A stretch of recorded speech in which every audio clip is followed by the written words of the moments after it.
ko na ho alam kung ano ibig sabihin ng flood control pag dinefine nyo.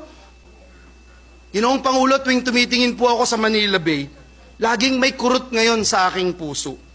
Tuwing napapatingin po ako sa mga reclamation projects na ito, siguro yun yung dahilan kung bakit hindi na matawag na Manila Bay ang lugar na ito, kung hindi Manila Sands.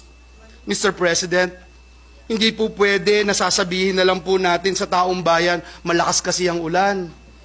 O di kaya maraming tubig ang ulan na dala ng bagyo. Hindi po ito katanggap-tanggap, Ginoong Pangulo. Hindi naman po tayo nagpapanggap na eksperto sa usapin na ito. Pero wag naman po sana nating gamiting dahilan ng climate change. Magpapagawa ka ng proyekto tapos sasabihin mo, hindi mo alam kung uulan, hindi mo alam kung babagyo, hindi mo alam kung babaha. Flood control nga po yung proyekto eh. Hindi ko na ho alam kung ano ibig sabihin ng flood control pag dinefine nyo, Senate Minority Leader. Hindi ko na alam. Ano ba yung control na tinatawag? Parang walang baterya yung control. Wala kahit katiting na control tayong nakita nitong mga nakaraang araw. Wala po bang mga datos sa pag-aaral na makakatulong sa pamahalaan para implement ito? At ngayong taon po, tinignan ko na po yung NEP. 1 billion a day pa rin. Mr. President. Alam nyo, sa Bulacan, kahit po ang mga kalsada na hindi madaanan dahil sa baha 10 or 15 years ago, and I'll say this, looking at each other's faces, looking at each one of you, eye to eye, Mr. President. The past 10, 15 years ago, yung parehong mga kalsada na not passable pa rin.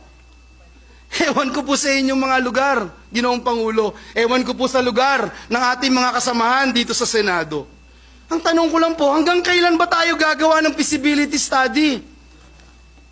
Na hindi naman po mai-implementa pag meron na namang feasibility study. O ngayon ho, sa NEP, tinignan ko ngayon, ngayong taon na ito, 27 billion DPWH alone ang feasibility study.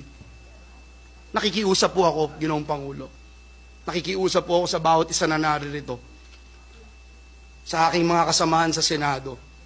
Nagsasawa na rin po ako humarap sa aking mga kababayan, Mr. President. Taon-taon na lang. At sasabihin po sa akin, yung hanggang dibdib na baha, Mr. Senator, ngayon lagpas tao na. Ganun na lang po ba? Tatanggapin natin, Mr. President?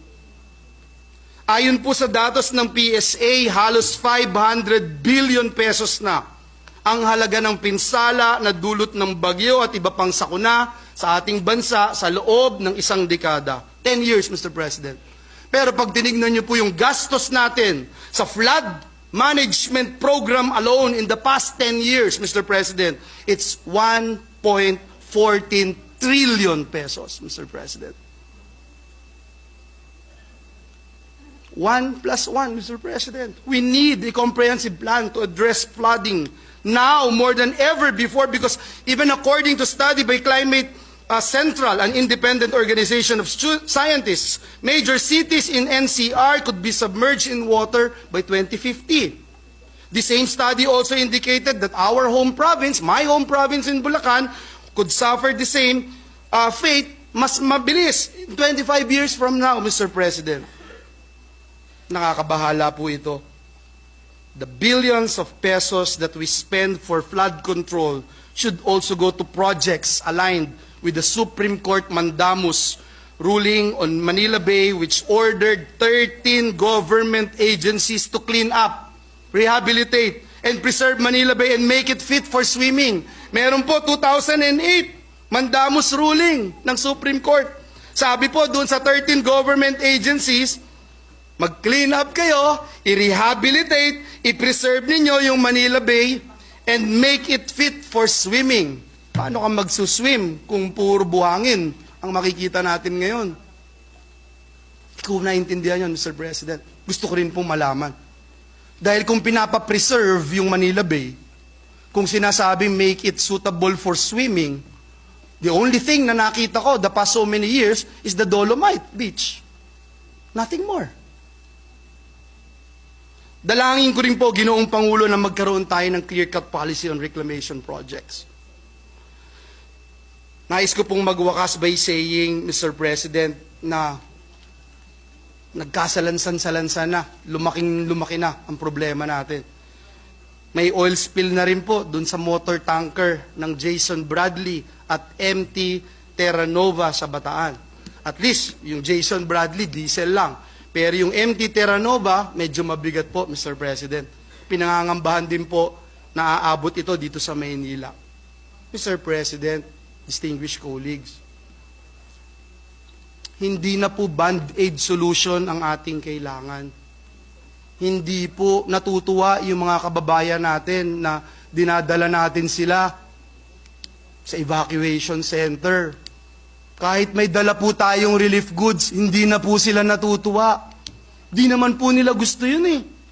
Di naman po nila gustong pumipila lagi para makakuha ng relief goods, Mr. President.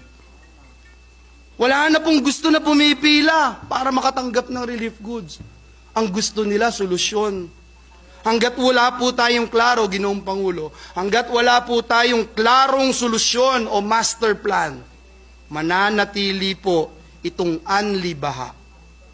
Pero hindi po unli ang resilience ng ating mga kababayan. Hindi po unli ang ating pondo. Hindi po unli ang buhay ng ating mga kababayan.